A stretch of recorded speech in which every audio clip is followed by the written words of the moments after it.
Today, we're cracking open one of the most powerful books on self-improvement out there, Atomic Habits by James Clear. We're going to break down its core ideas to understand why the smallest changes in our lives can, believe it or not, lead to the most incredible results.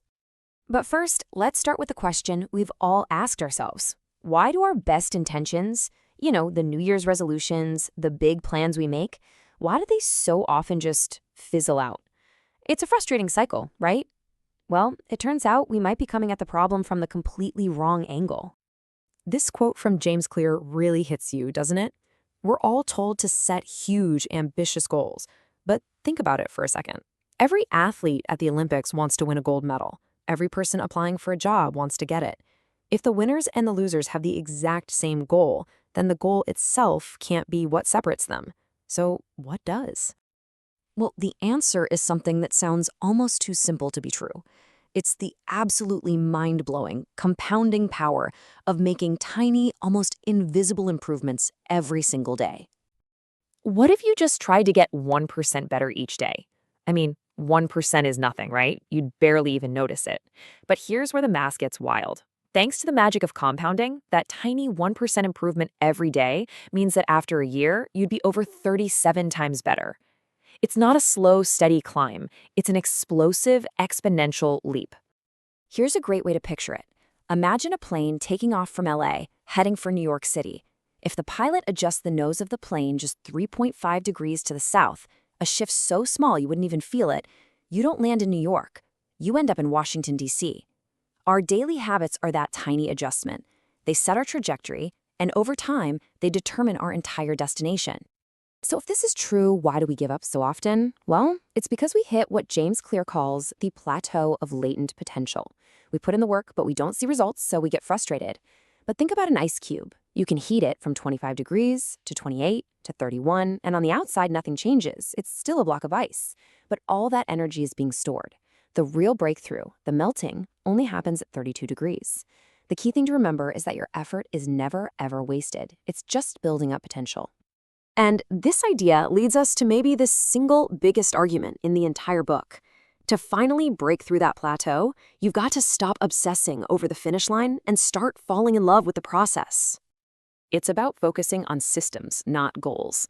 See, goals are about the results you want, say winning a championship. But systems are the processes that get you there, like your workout routine, your diet, your sleep schedule. Goals give you a short-term burst of motivation, sure, but a good system is what creates real long-term progress. And here's the kicker. You don't rise to the level of your goals, you fall to the level of your systems. Okay, so we need a good system, but how do you build a system that you actually stick with?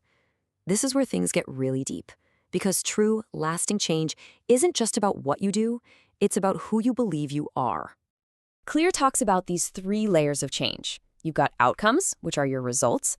You've got your process, which is your system. And at the very core, you've got your identity, your beliefs. Now, most of us try to change from the outside in. We start with the outcome. I want to lose 20 pounds. But Clear says that's backwards.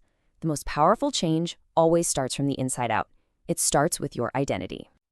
And here's how you do it. Just think about this. Every single action you take is like a vote you cast for the kind of person you want to be. When you choose the stairs instead of the elevator, you're casting a vote for, I'm a healthy person. When you write just one paragraph, you cast a vote for, I'm a writer. These tiny little actions are the evidence that builds up your new identity over time. And that is the absolute core of identity-based habits. The goal isn't just to run a marathon. It's to become a runner. It's a total shift in focus. And once your behavior and your identity are in sync, you're not fighting for change anymore. You're just acting like the person you already see yourself as. All right, so we've got the big ideas. Focus on systems and start with your identity. Now let's get into the nitty-gritty. Let's look at the hidden engine that runs behind every single thing we do. It turns out every single one of our habits, the good, the bad, all of them, runs on a simple 4-step loop. It starts with a cue, which is the trigger. That cue creates a craving, which is the motivation. The craving leads to a response, which is the habit itself. And finally, that response delivers a reward, which tells your brain, hey, let's do that again. Cue, craving, response, reward. Here's an example we can all relate to. The cue. You hit a tough spot in your work. The craving. You feel stuck and you just want a little relief. The response, you pull out your phone and open social media. And the reward, you get a quick hit of distraction. And boom, your brain just learned that your phone is the solution to feeling stuck. That loop just got a little bit stronger. So if we want to build good habits and break bad ones, we just need to learn how to hack this loop. The whole system is built on 4 simple laws. Let's start with the first 2, which are all about setting yourself up for success. Make it obvious and make it attractive. Law number 1 is make it obvious. You want the cues for your good habits to be impossible to miss. If you want to drink more water, leave a water bottle on your desk. A really clever way to do this is called habit stacking. You just link a new habit to one you already do. For example, after I finish my morning coffee, I will meditate for 1 minute. Your old habit becomes the trigger for the new one. Law number 2 is make it attractive. You have to make the habit something you actually want to do. A great trick here is temptation bundling, where you pair something you want with something you need to do. Like, I can only listen to my favorite podcast while I'm out for a walk. But even more powerful, join a group where your desired habit is normal. If everyone in your book club actually reads the book, you're a lot more likely to find it attractive to read too. And if you think making things obvious is a small deal, check this out. In one study at a hospital cafeteria, they simply added more bottles of water to all the drink refrigerators. They didn't say a word to anyone. And what happened? Soda sales dropped by over 11%, and water sales shot up by almost 26%. Our environment quietly shapes our choices every single day. All right, you've made the cue obvious and the craving attractive.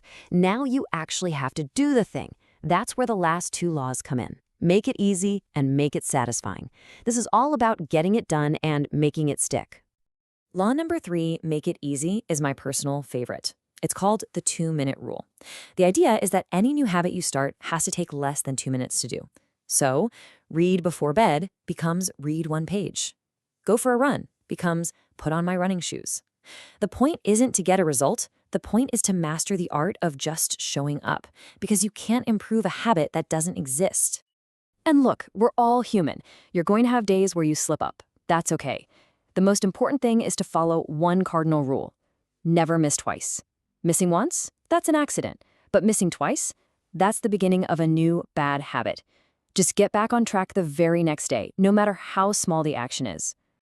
And finally, Law 4. Make it satisfying. Here's the deal. Our brains are wired to want rewards right now, not way off in the future. I mean, the reason brushing your teeth is such a strong habit isn't just because it prevents cavities someday. It's because of that immediate, clean, minty feeling. That's the reward. So you have to find a way to give yourself a little win right after you do your habit, to tell your brain, hey, that was good, let's do it again. So after all of this, all these laws and loops and plateaus, it really just boils down to one simple question you can ask yourself right now. Forget about the huge, life-changing transformation for a minute. Just focus on today. What is one tiny 2-minute action you can take to cast a vote for the person you wish to become? That's the secret. That is the power of an atomic habit.